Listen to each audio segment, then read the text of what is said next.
Okey, kita sambung revision kita. Okey, muka surat 11. Okey, yang ni dia untuk kita bundarkan nombor. Okey, bundarkan nombor. Kepada 3 angka berarti, 2 angka berarti, 1 angka berarti. So, dia adalah nombor bulat, perpuluhan. So, kita kena tahu berdasarkan yang kita buat sebelum ni. Okey, contoh untuk nombor 1 ni, 43,173. So, kita bundarkan kepada 3 angka berarti. Kita count daripada depan. 1, 2, 3. Okay, so bila kita nak bundarkan, macam kita belajar waktu sekolah rendah dulu.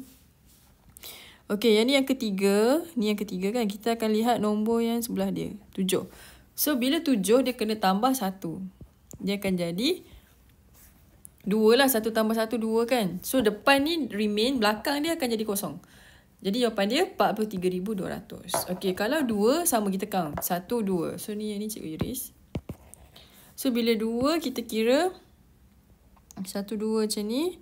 Lepas tu, tengok yang dekat belakang dia. 1. Bila 1, kita, dia macam ni. Kalau nombor tu kosong, 1, 2, 3, 4. Kita tak payah buat apa-apa. Maksudnya, dia macam kita tambah kosong je lah.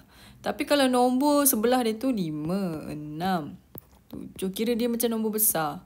Kita tambah 1. Ni tips dia.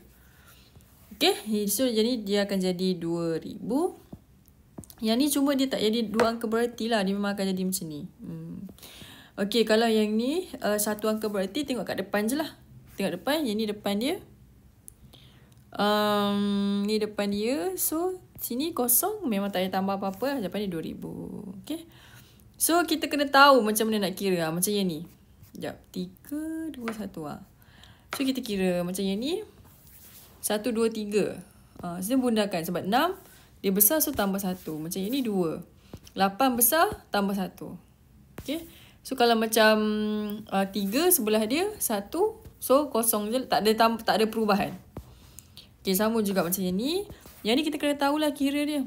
So, kita akan kira start daripada ni. 1, 2, 3, 4. Konsep dia sama. Ni 1, 2, 3, 4. Okay.